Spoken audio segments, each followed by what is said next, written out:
Bonjour, bienvenue à cette nouvelle émission, La Quotidienne, que nous vous proposons chaque jour, ici même dès midi, mais aussi quand bon vous semble, puisque toutes nos émissions quotidiennes, depuis mars 2020, demeurent disponibles en tout temps sur lvatv.ca sous différentes rubriques que vous trouvez facilement sur le site.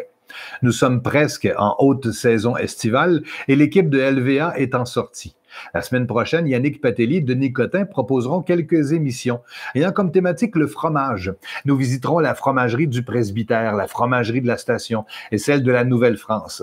Aujourd'hui, nous visitons la Beauce. Michel Cloutier, l'un de nos animateurs, prêt à faire le tour du Québec afin de vous faire découvrir la ruralité dans tous ces beaux espaces verts, nous propose une première sortie à Saint-Victor-en-Beauce. Nous y rencontrons ce midi le maire de Saint-Victor, qui est aussi préfet de son coin de pays.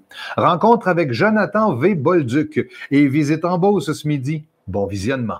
Bienvenue, cette fois-ci, on est du côté de la Beauce, à Saint-Victor-de-Beauce, dans la MRC Robert-Lich. On est avec le maire de la municipalité, qui est également le préfet de la MRC, M. Jonathan V. Bolduc. Bonjour, M. Bolduc. Bonjour, M. le maire. Bonjour, M. Cloutier. Bienvenue. Merci. Merci de venir nous visiter en Beauce. Ça fait plaisir. Dans un premier temps, pour les téléspectateurs, on pourrait peut-être faire un peu le portrait de la MRC Robert-Lich. On est au centre de la Beauce. Est-ce que ça inclut Saint-Georges? Quels sont le rayonnement, si on veut, de cette MRC-là? Je vais vous dire, en fait, c'est toujours embêtant d'expliquer aux gens. Monsieur Tout-le-Monde ne connaît peu ou pas les MRC. Nous autres, on est le comté de Beauce. Le chef-lieu, c'est Beauceville, donc c'était le comté historique de Beauce. Parce qu'autrefois, vous aviez la Beauce, après ça, vous aviez Dorchester, vous aviez Frontenac, l'autre côté. La Beauce, jusqu'en 1912, incluait le lac Mégantic, puis à un moment donné, ils ont mis ça dans Frontenac. Ça fait que nous autres, on est vraiment le chef-lieu historique, Beauceville, qui est le centre de la Beauce. Du côté sud, Saint-Georges, vous avez Beauce-Sartigan, puis du côté nord, vous avez la Nouvelle-Beauce, Sainte-Marie et les environs. Ça fait que nous autres, on est le secteur Beauceville, Saint-Joseph et ici Saint-Victor, les municipalités aux alentours. On est 10 municipalités actuellement.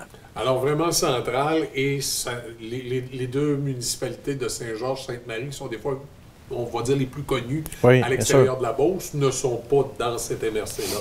Non. Donc c'est vraiment le cœur, un peu ce qu'on retrouve entre les deux. Tout à fait. Parlez-moi de votre municipalité, Saint-Victor. C'est tout près de Beauceville. Quel est le cœur, si on veut, de la municipalité? Qu'est-ce qu'on retrouve ici? Bien, nous autres, historiquement, on a eu, premièrement, je vais dire comme notre directeur général à MRC, notre plus gros parc industriel, c'est le milieu agricole. Fait que c'est très agricole, il y a des fermes en bonne activité. On a aussi beaucoup de manufacturiers. Puis donc, on a eu, historiquement, on avait beaucoup de manufacturiers dans le textile à Saint-Victor, le vêtement, tout ça, avec les transformations au niveau du commerce international dans les années 2006 environ, avec l'ouverture des frontières avec l'Asie. Ça l'a transformé magistralement nos industries. On a plusieurs entreprises qui ont dû soit réduire leur capacité ou ont même carrément fermé. Donc, maintenant, il y a une forte réorientation vers l'agroalimentaire. On a entre autres Aquabos, justement, qui est un producteur embouteillage d'eau ici, de la source ici même à Saint-Victor. On a le sirop d'érable qui est une industrie assez prolifique. On a même un des 3 majeurs au Québec, Industrie Bernard, là, qui est chez nous et qui prennent l'expansion à d'autres endroits, comme au Nouveau-Brunswick et tout ça. Ça fait que ça, au niveau de Saint-Victor, c'est pas mal ça. On a aussi, bien sûr, les festivités western l'été, qui est, mettons, après Saint-Tite, c'est le 2e festival western en importance au Québec. Donc, ça attire du monde. Puis, on a aussi le lac Fortin et le lac Haussigne. Le lac Fortin est le plus grand lac avec résidence en Beauce. Fait qu'honnêtement, on investit beaucoup dans les routes, justement, pour que les gens puissent encore mieux apprécier. Moi, j'appelle ça l'Alberta de Saint-Victor, notre lac. Fait qu'il faut leur rendre ce qu'ils fournissent à notre communauté. Quand on est dans un secteur comme celui-là, tu sais, tout à l'heure, j'ai fait un peu par exprès de signifier les deux villes les plus connues de la Beauce, Sainte-Marie et Saint-Georges, ne sont pas dans la MRC. Quand même, Beauceville fait parler, des fois pas toujours pour les raisons qu'on voudrait, évidemment, avec les inondations printanières. Mais comment on fait justement au niveau autant touristique que commercial pour attirer le projecteur sur la MRC Robert-Lich? Ça doit être un défi, là. Bien, moi, personnellement, je vois ça comme étant des vecteurs assez positifs pour nous autres. Il faut voir chacun notre rôle. Moi, il n'y a pas des lignes à Vallée-Jonction ou à Notre-Dame-des-Pins. Là, on est dans Beauce. Là. Fait que moi, si Saint-Georges a du succès, normalement, ça devrait amener le focus pas mal vers nous autres. Fait que on a Destination Beauce, entre autres, au niveau touristique, qui regroupe nos 3 MRC. Moi, je suis pas... La MRC, c'est un regroupement administratif. Hein. La base, c'est chacune de nos municipalités, ses forces. Le maire de Saint-Georges, monsieur connaît, c'est mon ancien patron, donc on a une très bonne synergie. Quand il était député, ça fait qu'on est maintenant chacun maire de notre municipalité. À Sainte-Marie, même chose, le maire est là, monsieur Gaétan Vachon, qui est préfet de la MRC Nouvelle-Beauce. Ben, on a souvent à collaborer ensemble. Enfin, moi, je vois ça comme étant des vecteurs. Beauceville et Saint-Joseph aussi, dans notre MRC, ont vécu les difficultés avec les inondations, comme vous faisiez mention. Mais ces gens-là se sont relevés. Il y a plein de projets qui fusent. On manque de logements comme partout, mais en tout cas, il ne manque pas d'initiatives, ces gens-là. On travaille fort avec eux. Parmi les défis, il y en a un que vous venez justement de nommer, le logement. Quels sont les moyens ou les leviers qu'on essaie de prendre à ce niveau-là? Parce que je présume qu'il peut y avoir des problèmes de logement tout court pour les résidents. Puis aussi, on sait les problèmes parfois de logements sociaux à prix plus modiques ou encore pour les personnes à mobilité réduite ou les personnes âgées. On a différents défis qu'on retrouve dans nos municipalités là-dessus. Comment on attaque le problème ici? C'est sûr qu'au niveau du logement social, j'ai même vérifié encore dans les derniers jours, on est quand même correct au niveau de l'offre, parce que c'est pas tout le monde qui est admissible à aller là. Ce qu'on se rend compte, c'est qu'il semble y avoir un gap, et c'est vraiment pas unique à notre région. Là. On voit ça au niveau pas mal...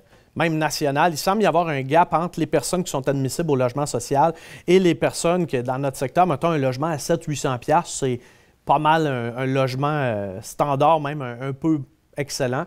Il y a un gap là-dedans. Là. C'est pas tout le monde qui est admissible au logement social ou qui peut aller là. Fait que là, écoutez, c'est une conjoncture vraiment nationale. Oui, il y a un problème de logement. Il y a un problème qu'il n'y a peut-être pas assez d'offres parce que aussi, c'est souvent la construction, on sait qu'est-ce qui se passe actuellement avec le niveau des matériaux. Ça ne touche pas seulement notre région.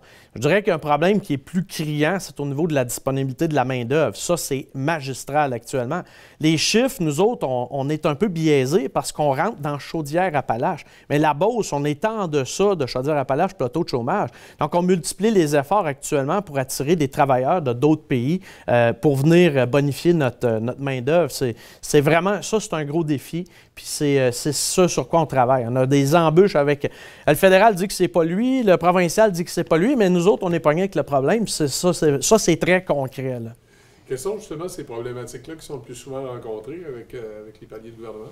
Bien, c'est les délais d'acceptation. Il y a tellement de formulaires, parce qu'au Québec, bien sûr, avec la langue française, de ce que je ne connais pas tous les menus détails, mais il y a une autorisation fédérale. Il y a des gens qui sont déjà arrivés ici, ils n'ont pas encore le droit de travailler. C'est assez complexe. Les entrepreneurs font des démarches, ils dépensent des sommes pour aller chercher les gens. Et c'est ça. Donc, c'est quand même majeur. Au niveau justement de ces accommodements-là, ça serait le fun au moins qu'on travaille de concert et qu'on enlève les embûches administratives.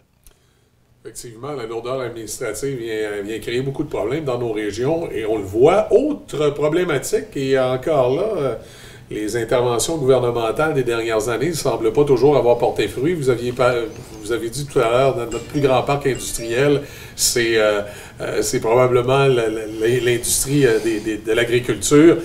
Justement, comment ça se passe ici dans la région? Je présume que comme dans les autres endroits, on a un petit peu de difficulté à maintenir la relève.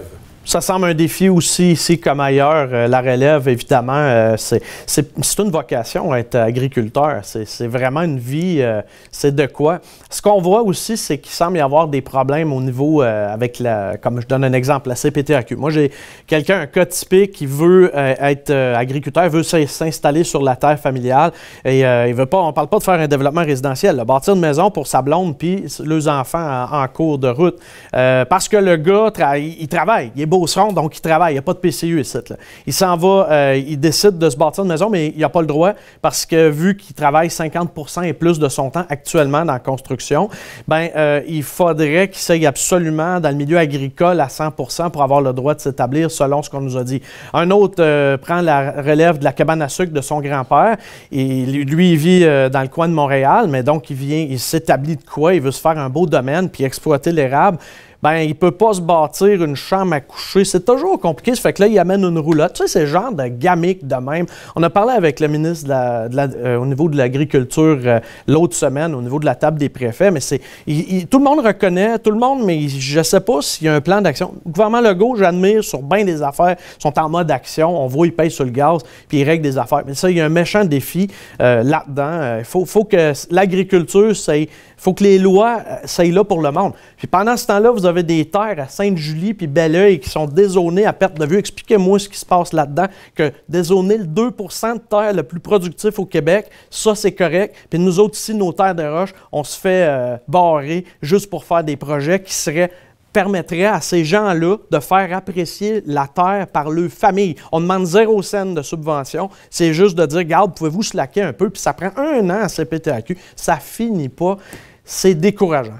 Donc, si je comprends bien, on se bute souvent une problématique, 2 dossiers qu'on vient de parler. On vient de parler de l'agriculture, on vient de parler des logements, du logement social, et on se rend compte que les élus des autres paliers de gouvernement, provincial, fédéral, vous parlez avec eux, ils semblent tout à fait au fait de ce qui se passe, mais on ne voit toujours pas d'action qui redescend vers les régions. Ça semble être une problématique soulevée par non seulement vous, M. le maire, mais d'autres intervenants avec lesquels on a discuté. Est-ce que vous croyez qu'il faut le voir faire à un moment donné? Est-ce qu'il faut le voir que toutes les régions du Québec aient manifesté devant l'Assemblée nationale? Avez-vous des idées de ce qu'on pourrait essayer de faire pour faire bouger le gouvernement? Ou quels sont les trucs ici ou les choses, les initiatives qu'on a le goût de mettre en place?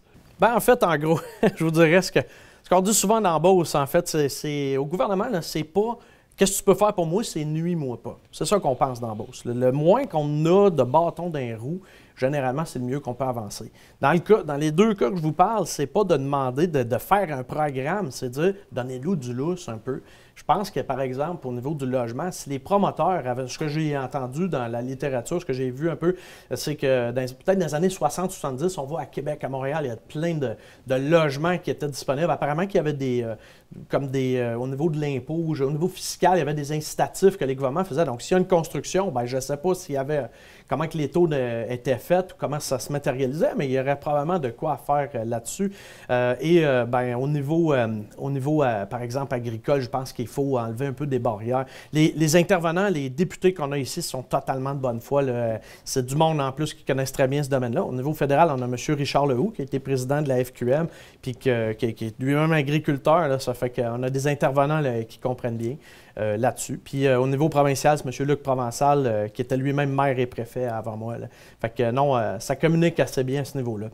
Mais c'est ça. Je pense que le message général, c'est de nous laisser un peu des leviers pour pouvoir que les gens puissent avancer avec le projet tout en respectant l'environnement puis quand même là, les normes, évidemment. Là. Mais il y a moyen de mettre ça moins compliqué, là, des fois, de la paperasse puis tout ça. Là, on peut-tu mettre ça, peser supplé, comme on dit? Une autre problématique qui est présente depuis longtemps, en fait, on ne se cachera pas, ça remonte à peu près aux années 70, qu'un peu partout au Québec, on connaît le phénomène de l'exode. Les jeunes qui décident de partir, que ce soit pour Québec, Montréal, bien souvent, qui sont les 2 pôles qui drainent nos régions, qui parfois littéralement vident nos régions. Ça me fait toujours sourire. Parfois, je parle avec des gens dans la région de Québec qui viennent de s'installer dans un quartier, puis là, ils me racontent « Mon voisin de gauche est Beauceron, celui de droite, il vient de Rivière-du-Loup, celui d'en face, il vient de Montmagny. » On arrive avec veut pas, là, une attraction vers les grands centres. De quelle façon on essaie de travailler ça ici?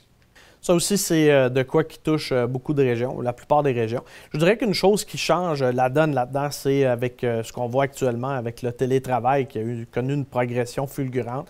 Fait que les gens peuvent avoir des diplômes, peuvent travailler, au lieu de travailler d'une tour à bureau, bien, ils travaillent de leur maison. Donc, du moment qu'on a de l'Internet haute vitesse, aucun problème, ils sont en mesure de faire ce travail-là. Je pense qu'on peut tirer notre épingle du jeu en ayant des résidences quand même à meilleur coût, surtout en fait le terrain, puis les taxes et tout ça. Donc, c'est quand même abordable. Nous autres, en fait, notre municipalité, on s'est doté d'une image de marque renouvelée dans les dernières années. Puis au niveau du positionnement aussi, avec les sports, avec les activités pour les familles, il y a quand même un certain engouement là-dedans. C'est pas juste d'aller en chercher, mais c'est de garder ceux qu'on a. La population de notre municipalité, depuis une centaine d'années, est toujours à 2500. C'est sûr que les familles ont plus 10-12 enfants comme autrefois. Ça fait que nous autres, on a beaucoup de terrain à vendre. On est prêts là-dessus. C'est ce qu'on travaille actuellement, la question résidentielle pour notre municipalité. Mais je dirais que dans notre MRC, dans l'ensemble, puis même pour l'ensemble de la Beauce, c'est sûr que de compléter l'accès Internet haute vitesse, c'est quand même très développé ici, spécifiquement de notre MRC. Puis notre municipalité, on avait notre propre compagnie de téléphone ici, Téléphone Saint-Victor, qui est maintenant Mascatel, qui appartient à BCE. Mais quand même, au bout du compte, l'Internet haute vitesse est quand même central là, pour que le monde puisse s'établir. C'est un no-brainer, évidemment. Là. Bonjour, messieurs. Alors, bonjour, mon nom est René Houd. Moi, je suis encanteur. Full-time actioneer. On a fait venir plusieurs encanteurs, puis je l'avais déjà vu dans d'autres encans. Puis je l'ai trouvé bien qu'on restait un monsieur qui est bien... ça fitait. On les soigne, ils ont l'eau, ils ont le foin, la moulée, on a un pipeline, on a tout pour faire l'accommodation, si tu veux, d'une personne qui ne veut pas faire un camp à la ferme. Là, c'est clé en main, c'est-à-dire qu'on s'occupe du transport, on s'occupe de la préparation, on s'occupe de la vente. Je pense qu'on a une très bonne équipe.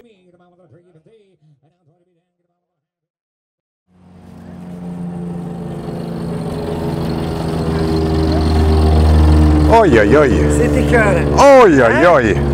Puis le résultat, ça a quand même été impressionnant. Ça pousse assez vite. On le voit quasiment pousser à vue d'œil. Il m'avait promis 5 tonnes de matière sèche à l'hectare, puis on l'a fait à la première coupe.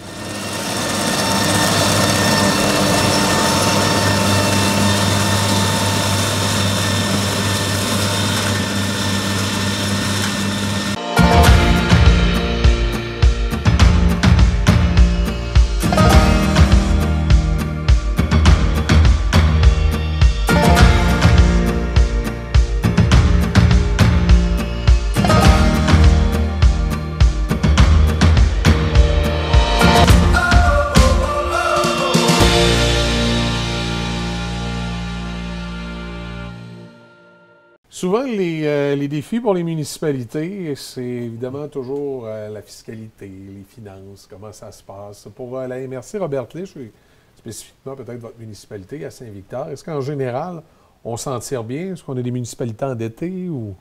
Bien, c'est sûr que de par la loi, une municipalité au Québec ne peut pas faire de déficit. Donc, ça c'est en théorie. Il arrive des bad luck pour certains des fois, mais il n'y a personne à l'abri de ça.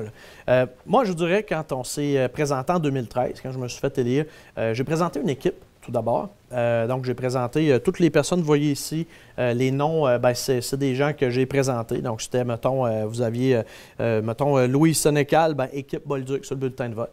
Fait qu'on a présenté une vision, puis nos 3 éléments, c'était tout d'abord de s'occuper de faire des routes qui ont de l'allure, donc parce qu'on avait un retard au niveau des infrastructures. On avait ensuite de ça des défis au niveau de l'environnement avec notre lac Fortin, le rivage et tout ça. Et puis là, quand le monde voyait ça, il disait que ça va coûter cher. Mais là, ensuite, on a dit on vient crédibiliser le tout en parlant du remboursement puis de la gestion de la dette. Donc, tout ça est ensemble. Là, il y en avait nos détracteurs disaient voyons, on ne pouvait pas rembourser la dette. C'est drôle parce qu'on entend ça à tous les ordres de gouvernement. Au provincial, au fédéral, on ne peut jamais rembourser la dette. Pourtant, il y a des pays, il y a des provinces. Moi, je me souviens de Ralph Klein en Alberta, il remboursait la dette. Il y avait du pétrole aussi. Là. Mais tu sais, il y avait tout un contexte. Il y a des pays, je pense que c'est Singapour, des communautés qui n'ont pas de dette. Je comprends, ils ont je pense, une économie, c'est beaucoup plus petit, mais il est toujours possible de rembourser la dette.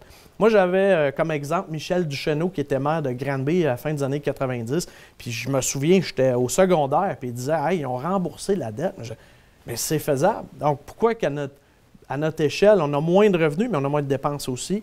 Comment est-ce qu'on peut faire ça? Donc, si on a moins de dettes, on paye moins d'intérêts. Donc, au bout de la ligne, il reste plus d'argent pour faire des projets ou on gèle les taxes.